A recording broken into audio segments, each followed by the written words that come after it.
Jangan lupa tolong di subscribe dan ketik loncengnya. Terima kasih.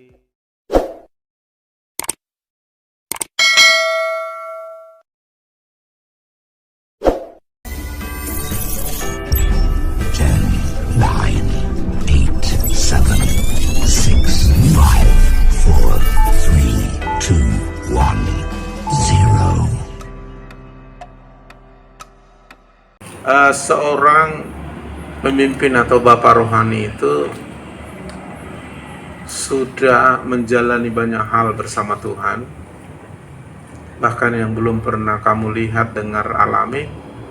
Bapak rohani itu sudah mengalami lebih dahulu, ya kan?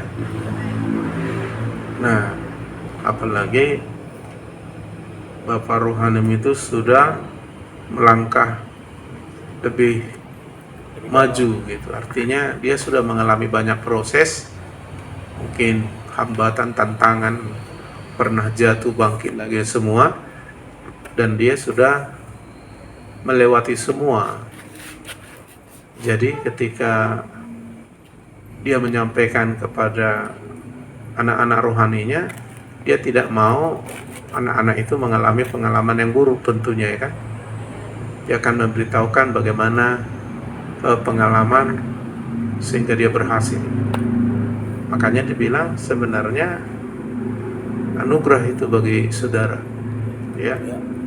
Karena apa yang dipelajari dengan begitu lama dalam perjuangan dan banyak doa dan belajar hebat 20 tahun, bisa saja kamu tangkap 1 tahun kalau mendengar.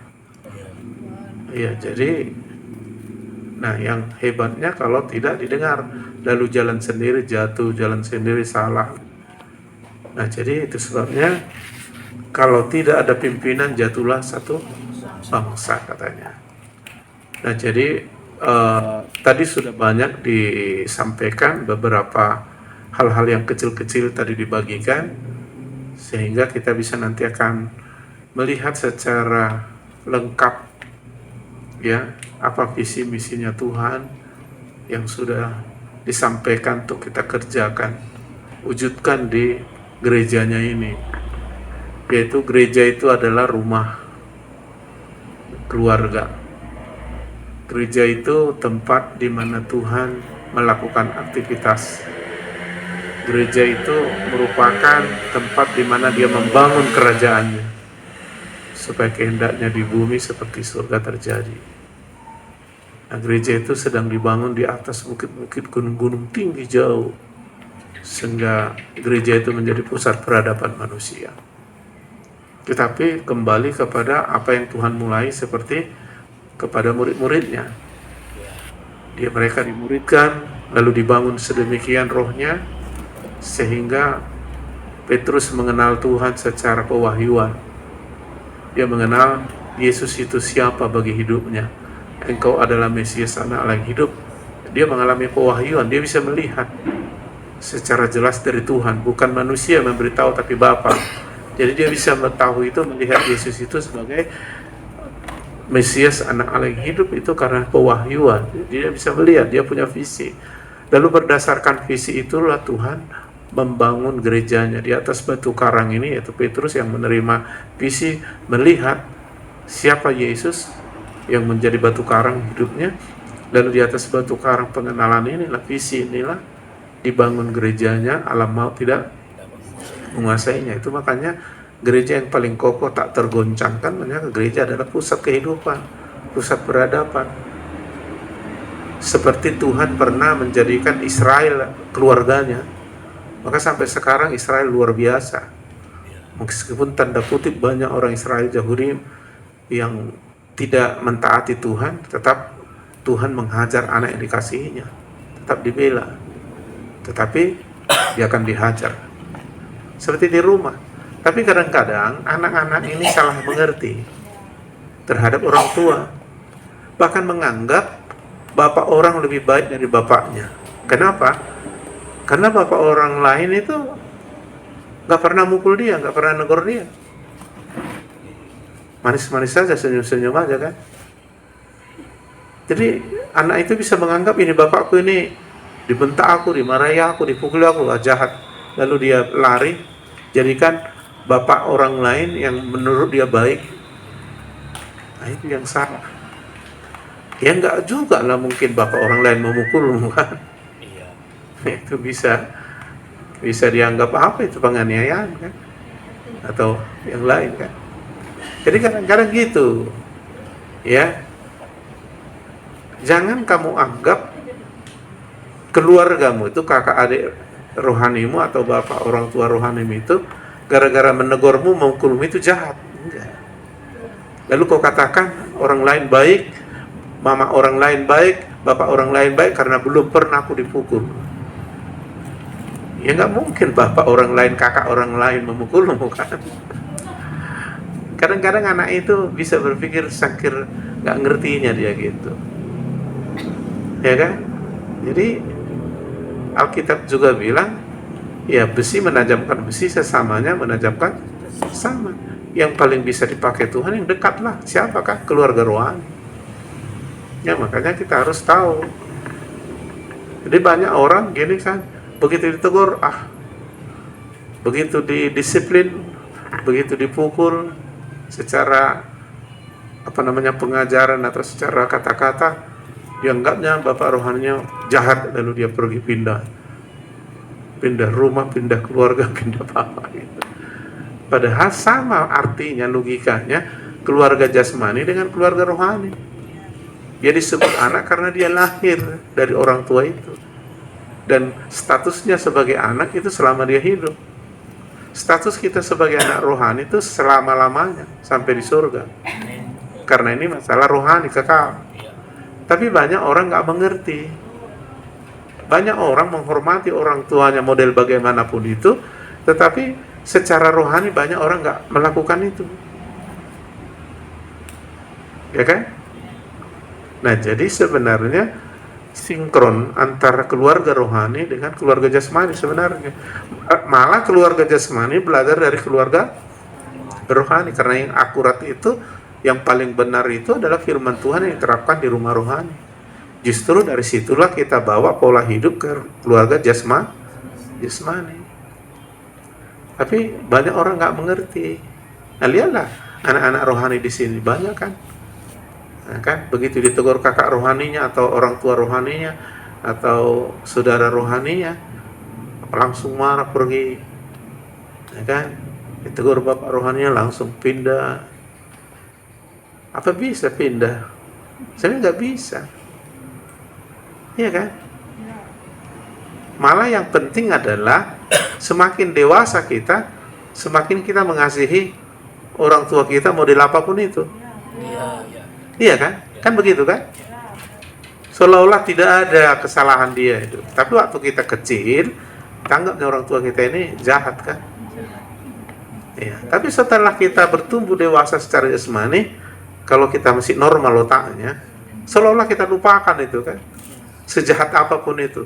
Wih, bapakku ini, gitu. Bahkan bau pun dia, sudah keriput pun dia, jelek pun dia karena udah keriput, atau katakanlah udah pokoknya nggak keren lagi seperti waktu dulu kan. Kita nggak menghiraukan itu lagi. Malah kita berkesempatan bagaimana membalas budinya gitu. Padahal belum tentu lebih banyak kebaikan bapak jasmani kita itu atau orang tua jasmani kita itu dalam hidup kita. Tapi begitu kita bertumbuh dewasa, kita pikirannya udah beda. Nah, secara rohani juga ada sinkronnya kayak gitu. Tapi karena kebodohan rohani dan tipu muslihat iblis, enggak. Begitu ditegur bapak rohani, ibu rohani, atau kakak rohani, langsung sakit hati, pindah lari gitu. Bagaimana kalau keluarga jasmani seperti itu? Ditegur kakaknya, kau tak bisa, kau masak aja, kau dicubit dia kan, langsung lari dia. Nah, nggak bisa berlaku. Keluarga jasmani terjadi itu selama-lamanya di muka bumi selama hidup. Secara rohani kekal. Nah, itu yang banyak orang nggak ngerti. Iya, jadi setiap bapak rohani itu diberi Tuhan gitu. Makanya kalau kau perhatikan perjanjian lama, karena perjanjian lama itu bapak rohani dan bapak jasmani merangkap dia. Contoh Abraham, dia bapak jasmani, dia juga bapak rohani. Bagi anak-anak jasmaninya, bagi bangsa Israel, ya kan? Nah begitu kayak siapalah si Nuh. Begitu ada nomor 2 anaknya, kan 3 anaknya, Sem, Ham, Jafet, ya kan? Begitu ada anaknya si nomor 2 ini kurang bagus sikapnya terhadap bapaknya marah kan kualat dia kan. Karena dia merangkap bapak rohani, bapak jasmani. Sedangkan bapak jasmani aja tidak bisa kita durhaka kan. Karena kita akan terkutuk di hadapan Tuhan di muka bumi ini. Nah jadi kadang-kadang orang nggak ngerti itu, sehingga dia nggak mengikuti kebenaran, dia mengikuti caranya. Sehingga terjadilah kehilangan visi, karena dia tidak akan bisa menangkap visi Tuhan dari Tuhan, karena Tuhan akan menyatakan melalui Bapa rohani. Nah, gitu dia ya. Ketika rakyat Indonesia tidak menangkap visi Jokowi terus melawan visi si Jokowi kan, itu kan menjadi masalah, terutama bagi dia. Ya kan? Nah, jadi artinya sudah jelas visi kita. Nah, justru karena tidak menangkap, saya pikir jangan-jangan anak-anak ini belum menangkap ini. Saya tanya, ternyata banyak yang belum menangkap. Ya kan? Jadi kamu harus lihat, kenapa kamu kerjakan ini gitu. Oleh pemimpin suruh untuk apa? Kenapa? Kenapa mesti begini? Kenapa nggak menurut pendapatku ini gitu? Nah, itu kita harus mengerti sehingga kita berjalan dengan jelas tanpa kebingungan, ya kan? Haleluya. Ditangkap apa yang sedang kita lakukan ini. Ya seperti itu ya. Jadi saya pikir apa yang ada hanya beberapa orang yang memang di sini yang sudah lebih menangkap kuliah dan menerapkan ke bawah. Nah, ya, salah satu contoh yang paling akurat yang bisa menangkap apa yang saya ajarkan, yang saya pikirkan ketika bincang-bincang, ketika saya khotbah, ketika mereka melihat bagaimana pelayanan ini dibangun, itu hanya Grace Catherine. Mungkin di sini sudah mulai ditangkap oleh Pak Glo, yang lain masih tipis-tipis melengkapnya. Dan itu yang membuat saya melihat tidak ada orang-orang hebat di sekitar saya. Harus ada orang-orang hebat di sekitar pemimpin. Haleluya. Karena ada orang-orang hebat di sekitar Jokowi, makanya hebat dia. Jokowi kan nggak serba tahu, dia kan insinyur pertanian, kehutanannya dia. Tapi kenapa dia menjadi seorang yang hebat dalam membangun ekonomi, infrastruktur, semua teknologi? Karena orang-orang ini di sekitarnya jago-jago semua. Dan mereka ikut membangun Indonesia melalui apa yang direncanakan Jokowi. Lalu diterapkan ke bawah semua. Yang melawan-lawannya semua ada di penjara kan. Ya, jadi seperti itu. Jadi itu yang membuat semangat. Jadi ada orang-orang di sekitar saya merasa sudah hebat karena sudah bisa berkhotbah seperti saya. Dipikirnya udah hebat dia. Udah samanya aku, nusu dia gini. Bukan begitu. Ya. Jadi sebenarnya ya kita besarkan aja rumah rohani kerajaan Allah. Kecuali nanti Tuhan memberikan arahan penugasan khusus kepada anak-anak. Pergi ke sana. Tetapi tetap dia bersumber dari rumah. Misalnya anak saya misalnya si Daniel menjadi orang terkaya di dunia, dia tetap aja rumahnya di sini, orang tuanya di sini, keluarganya di sini. Dia kembali ke rumah, harusnya terhubung ke rumah terus. Apa-apa ceritanya dia akan terkait dengan rumah. Orang setiap kita pergi melamar pegawai negeri aja identitas keluarga ditanya, kok mana kartu keluargamu, orang tuamu, nama mamamu, apa semua ditanya. Ya, jadi secara rohani juga begitu. Dan kalau kita buat ini, itu kan kebenaran, iya kan? Kita damai sejahtera, kita nggak tertekan. Jadi maaf kalau saudara tertekan selama di dalam kepemimpinan ini, karena kau belum sinkron, belum menangkap. Apapun Bapak ini, apapun. Maunya menurut aku begini, tapi gini. Kau nggak damai sejahtera, dan kau sedang mengalami masalah dengan dirimu. Makanya kau bermasalah. Masalah itu sebenarnya nggak masalah kalau nggak bermasalah. Gitu. Nah, tapi kalau kau nangkap dan itu kebenaran, kau damai sejahtera karena kebenaran itu. Lalu sungguh alangkah baik dan indahnya bila saudara bersama dengan ruh. Barulah ke sana diperintahkan minyak turun dari kepala turun ke bawah, ke sana diperintahkan berkat kehidupan. Artinya kita terbangunlah sehingga kita nanti menjadi kuat, sekuat batu karang dibangun menjadi pusat peradaban, pusat kehidupan. Artinya kita akan diangkat Tuhan di atas segala ya Tuhan sanggup melakukan itu. Bagaimana Daud diangkat jadi orang yang tidak diperhitungkan di rumah tangganya sendiri, diangkat menjadi hebat. Dan Tuhan mau seperti itu. Karena firman Tuhan dan Roh-Nya yang mengerjakannya, bukan karena hebat kita. Kenapa? Karena Tuhan mau kita diangkat di atas segala bangsa. Artinya karena kita jadi pemimpin, kita jadi sumber. Makanya pertama Tuhan pilih keluarganya adalah Israel. Tadi saya dengar ada ustadz berkhotbah, dia bilang, ditanya sama jemaahnya, menurut ustadz, apakah sebaiknya kita embargo, tidak boleh memakai produk-produk Israel karena mereka adalah kafir dan sebagainya? Bagaimana menurut pandangan Pak Ustadz? Ustadz ini wawasannya luas, beda dengan yang lain. Gak bisa katanya. Kenapa? Karena semua itu ada hubungan ke Israel. Apa? Semua. Cara berpikir kita ini aja ilmunya dari Israel. Dari mana kita embargo katanya? Semua teknologi semua berhubungan dengan Israel semua. Mana bisa? Karena mereka udah dipilih Tuhan. Mereka istimewa dari semua bangsa. Kita mau bilang apa? Karena Israel itu dulu kan dipilih Tuhan khusus menjadi rumahnya, keluarganya. Israel itu artinya kan putra Allah.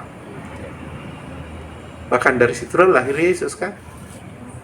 Walaupun tanda kutip banyak orang Israel Yahudi melawan Yesus, bahkan menyalibkan Yesus, tapi itu urusan Tuhan Bapa dengan Anak. Maka Tuhan mengajar mereka.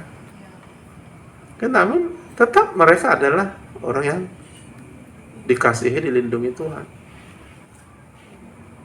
Nah, jadi seperti itu. Makanya mereka hebat-hebat sampai sekarang. Semua YouTube, Facebook, internet, apa semua masih dikuasai orang paling kaya. Semua masih Israel semua. Kenapa? Ya karena memang janji Tuhan bahwa keturunanmu termasyur, hebat, menjadi berkat. Itu sudah dikatakan Tuhan dan hanya terjadi. Nah sekarang kepada gereja. Karena gereja sekarang adalah keluarga Allah.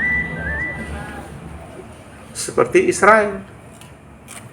Nah maksudnya gereja lah nanti akan menjadi pusat kehidupan peradaban. Karena apa?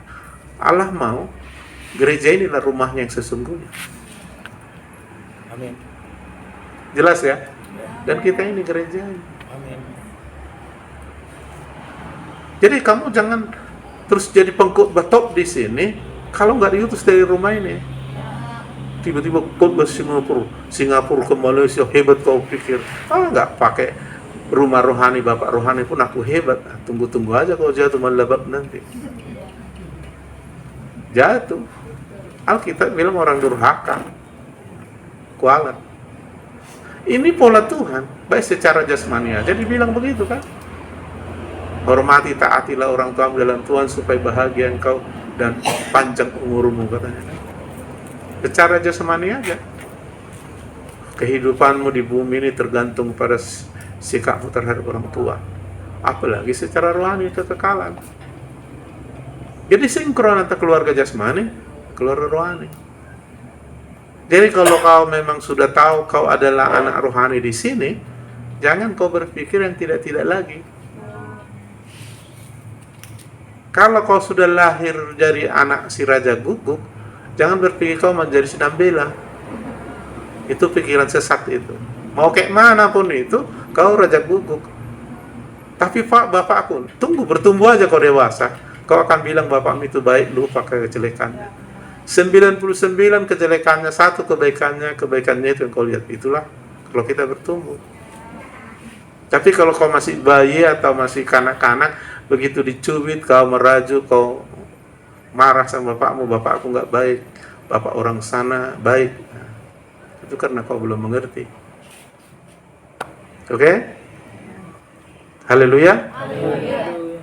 Iya, jadi jangan seperti anak hilang yang di rumah kan. Bapaknya bahagia karena anaknya yang hilang, ketemu dia gusar, dia marah, dia karena dia nggak mengerti tentang apa yang dipikiran hati bapaknya. Yang dia maunya anak ini datang, diusir, dilibas, diusir dia, baru dia senang. Itu kan menurut dia. Bapaknya nggak begitu, disambut bikin pesta. Ini. Nah makanya kalau kau nggak ngerti apa yang dipikirkan bapak rohani, kau nggak damai sejahtera. Maka kau menganggap bapakmu jahat, lalu kau carilah bapakmu yang baik menurutmu. Maka pindah gereja lah kau bilanglah bapak orang bapakmu. Tapi Tuhan bilang no. Dipikir si Abraham bisa anaknya lahir dari Sarah menjadi anak perjanjian. Tuhan bilang enggak. Aku mau dari Sarah, bukan dari Hagar. Makanya ditolak si Ismail. Jadi bukan rencanamu, rencananya, tapi rencananya tangkap menjadi rencanamu. Dan itu yang membuat kita damai sejahtera, Oke, udah jelas? Nah, siapakah anak rohani? Ada dua hal menjadikan seorang anak rohani. Dia adalah orang yang lahir baru mengenal Tuhan melalui seseorang. Melalui Injil, Tuhan utus seseorang memberitakan Injil sehingga kau ketemu dengan Tuhan dan lahir baru. Maka kau anak rohani. Atau Tuhan mempertemukanmu dengan seorang bapak rohani lalu membangun engkau di dalam Tuhan sehingga kau bertumbuh rohaninya sejak itu. Nah, itu juga adalah bapak rohani. Sudah jelas? Oke. Kita masuk ke sesi yang kedua. Tuhan memberkati.